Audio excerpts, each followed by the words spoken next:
The first control we are going to study from this toolbox window is the button control.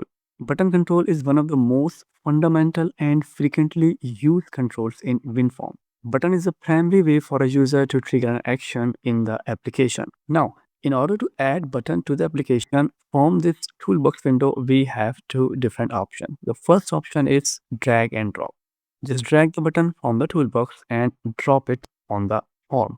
Now you see we have a button control on our form. Another way is just double click on the button control in the toolbox window and it will automatically be placed on the form. So let's double click on the button and you can see another button is added to our form. Now we have two controls on the form. Form still is a control and in the property window, if we open the drop down, you will see we have a list of three controls in our application: form 1, button 1 and button 2. And using the list, we can select a control to change its properties. For example, I can select the button 1 here and here you see the properties for button 1. I can select the button 2 and here you see the properties for button 2. We can also click the button here in order to change its properties. So now we know how to add buttons to the application. Let's move on. It's now time for the properties. Button control has several key properties and we are going to learn them one by one. The first and the most important property is the name property. Buttons are used in the code. That's why they must have programmatic name. Otherwise, our code readability will become poor. Development in WinForms uses a naming technique for the controls. The technique is very simple.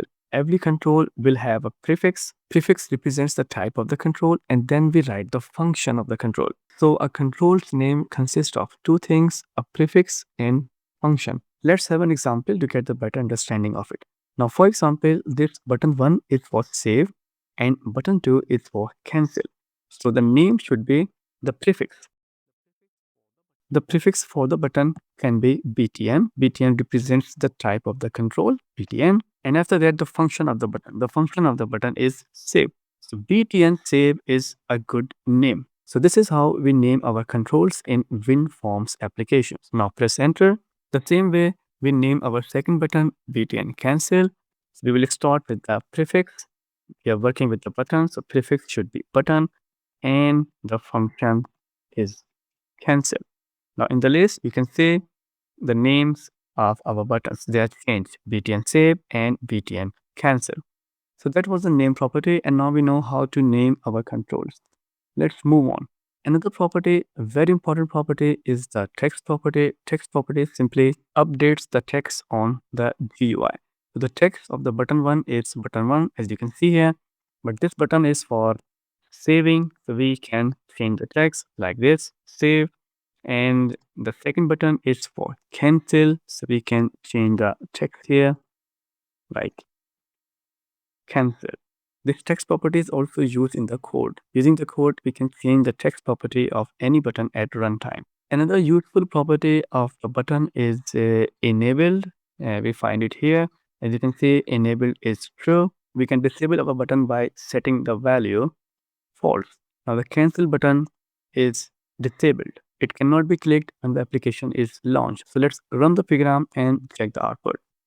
So you see our save button is active. It can be clicked, whereas the cancel button is deactivated. This button is disabled, right? It cannot be clicked. These properties can also be set or manipulated using the code. Now, for example, we drag another button to the form. This is our button number 3. And let's just change the name of the button.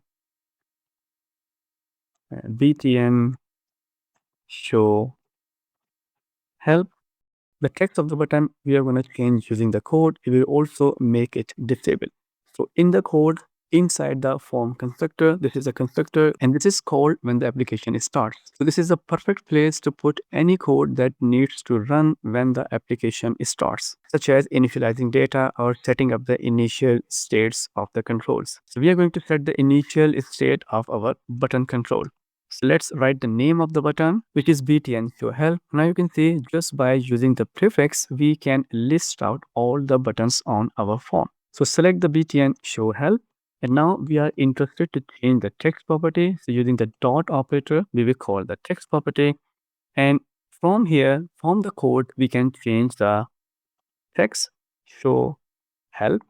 And now once again, we will call the button show help enabled should be false. So you can see we are setting the text and the enabled property is using the code. Let's now run the program and check the output. You will see the text show help and the button should be deactivated. Now you can see here, right? The text of the button has changed, show help, and the button is deactivated.